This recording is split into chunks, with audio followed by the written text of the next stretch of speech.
Now, the story of Libyan rebels who have come to the United States to recover from injuries suffered in last year's war. The reporter is Jared Bowen of WGBH Boston. For Libyan fighters back from the brink, this is a haven, a place of recovery, rehabilitation, and therapy. The injuries that I'm treating, many of them are gunshot wounds, and there are severe hand injuries to shoulder injuries, nerve injuries. There are obviously patients that also have PTSD. These men, most were civilians before the fighting began, are being treated at Spaulding Rehabilitation Hospital in Salem, Massachusetts, a continent and a cultural divide away from home. Spaulding is the only facility in the country now treating wounded Libyan fighters.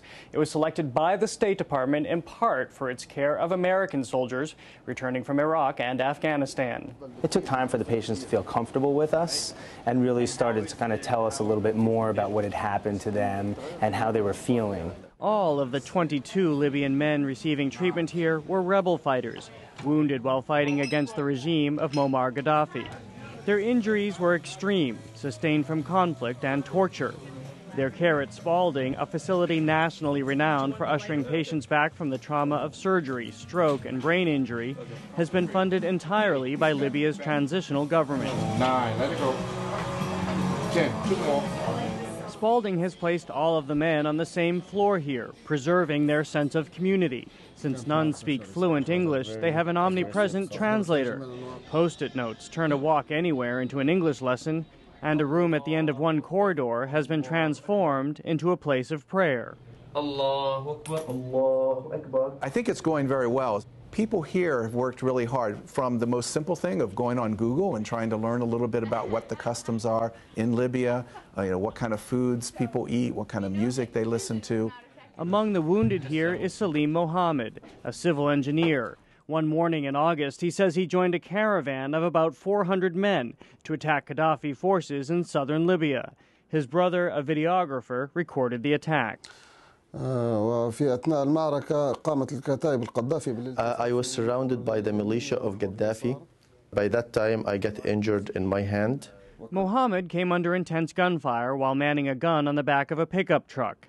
He was hit by shrapnel and was carried bloodied and unconscious into a Libyan hospital. That injury actually it led to cut of the vessels in my hand, and also injured the nerves and the tendons of my arm. And how is the pain in your hand? We've been received by a very warm welcoming from the medical team and the hospital management team.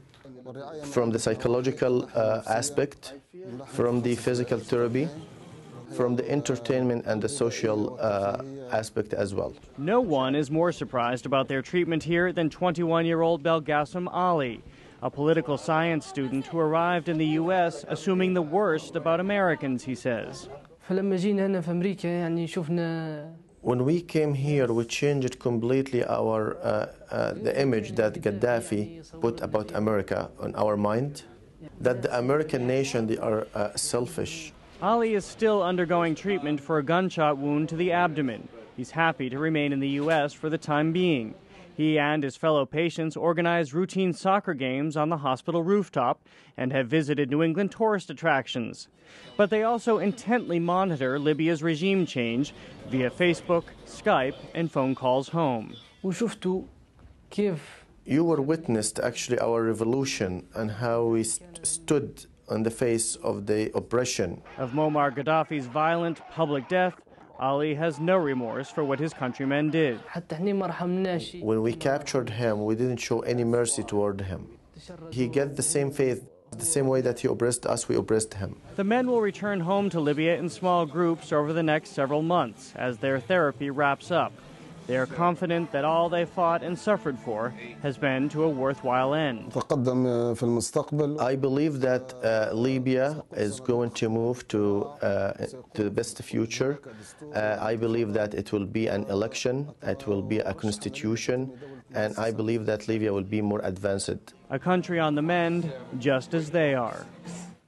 Several of the patients went back to Libya late last month. Those needing more complex treatments are expected to go home in February.